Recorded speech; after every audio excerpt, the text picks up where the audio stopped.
Assalamualaikum warahmatullahi wabarakatuh. Anak-anak, mari kita belajar materi kelas 5, tema 1, subtema 3, pembelajaran 5, tentang macam-macam kelainan, gangguan, atau penyakit otot manusia.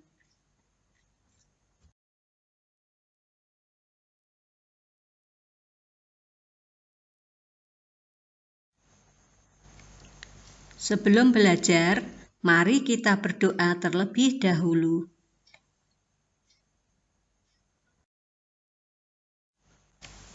Coba anak-anak amati gambar ini. Gambar apakah itu? Betul, itu adalah gambar anak-anak sedang berolahraga. Pernahkah kalian berolahraga? Tentu saja pernah ya. Ternyata olahraga itu bisa menjaga kelenturan otot-otot seluruh anggota badan loh. Selain itu, agar tidak mendapat cedera atau gangguan saat kita melakukan kegiatan. Kalau kita kurang berolahraga, kita bisa mengalami kelainan atau gangguan otot seperti ini.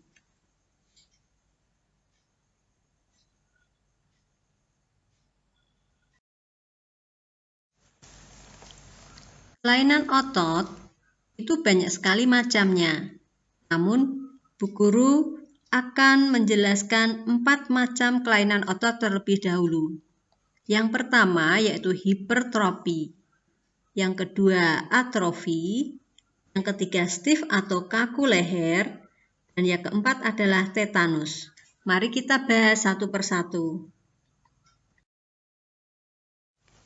Mari kita pelajari kelainan otot yang pertama yaitu hipertrofi. Hipertrofi yaitu kelainan otot yang membesar dan menjadi lebih kuat karena sel otot diberikan kegiatan atau aktivitas yang terus-menerus secara berlebihan. Nah, kelainan otot hipertrofi ini biasa diderita oleh atlet-atlet binaraga atau atlet-atlet angkat besi. Seperti yang pernah kita pelajari yaitu atlet binaraga Aderai.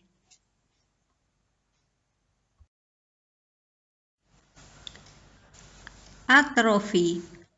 Atrofi yaitu kelainan otot yang mengecil, lemah, fungsi otot yang menurun. Hal ini disebabkan adanya penyakit polimilitis yang dapat merusakkan sel saraf pada otot. Nah, biasanya ini dialami oleh orang yang sakit dalam jangka waktu yang lama karena kurang bergerak, sehingga otot-ototnya mengecil.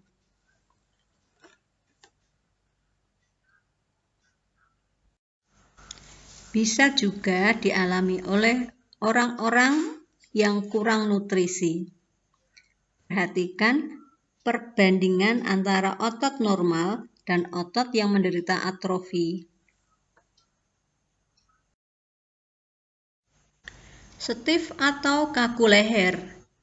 Stiff atau kaku leher adalah kelainan karena adanya peradangan otot trapesius leher akibat gerakan yang menghentak secara tiba-tiba atau salah gerak.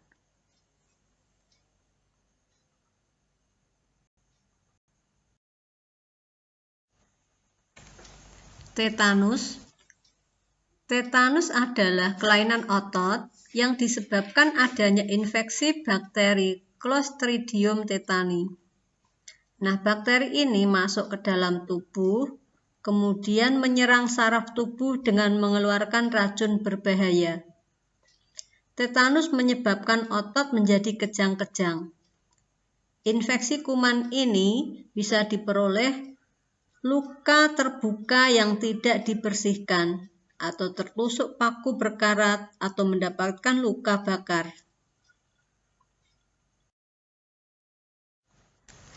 Mencegah lebih baik daripada mengobati.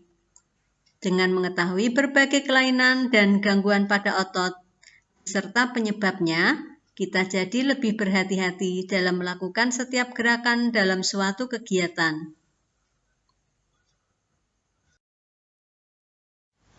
Aduh, leherku sakit.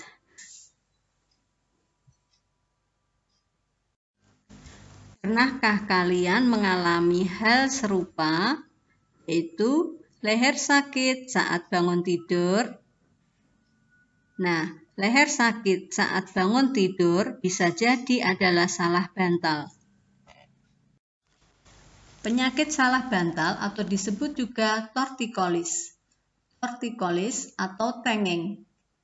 Penyakit ini di mana posisi dagu tidak sejajar dengan tulang dada paling atas dan depan. Dagu hanya bisa miring ke kiri dan ke kanan. Nah, kejadian ini bisa terjadi dan dialami oleh siapa saja loh, baik anak-anak maupun orang dewasa. Jika mengalami hal ini bisa mengganggu aktivitas kita sehari-hari. Namun sebagian orang ada yang tidak mempermasalahkannya.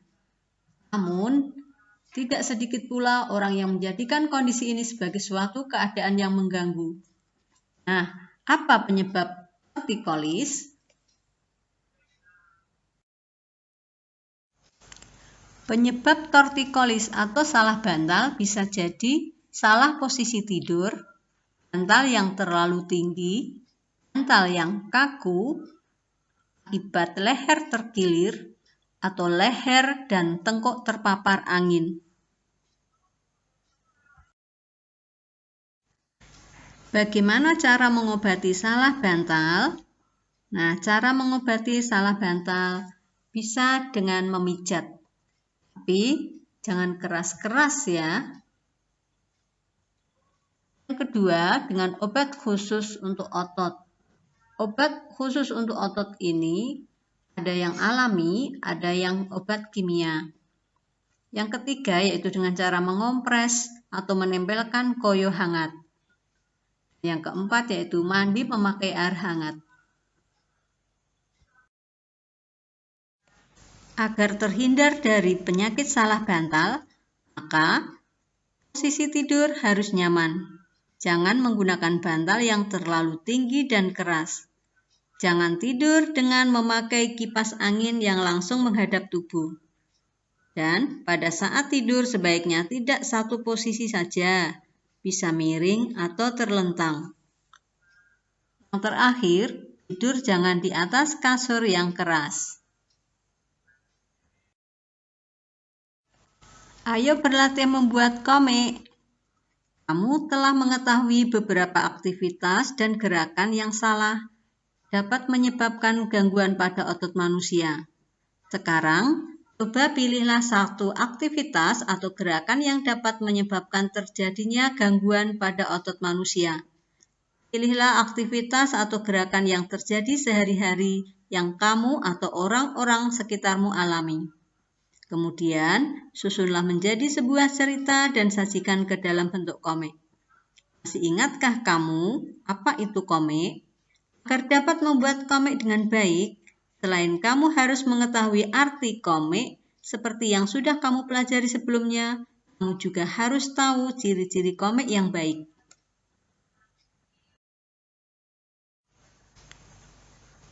Nah, Bu Guru beri contoh komik. Komik terdiri dari beberapa frame atau kotak. Nah, contoh ini terdiri dari 4 frame. Dan komik juga terdapat balon kata yang berisi kata-kata yang diucapkan oleh pelaku dalam komik tersebut.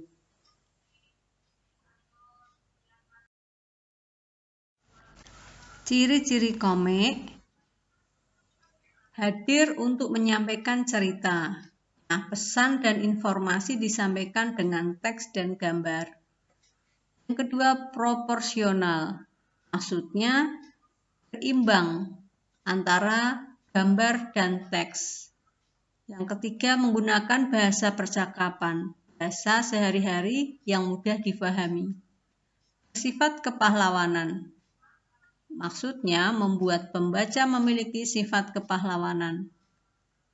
Selanjutnya, penggambaran watak sederhana. Bertujuan supaya pembaca mudah menangkap pesan yang disampaikan. Yang terakhir, menyediakan humor. Karena arti kata komik sendiri adalah jenaka.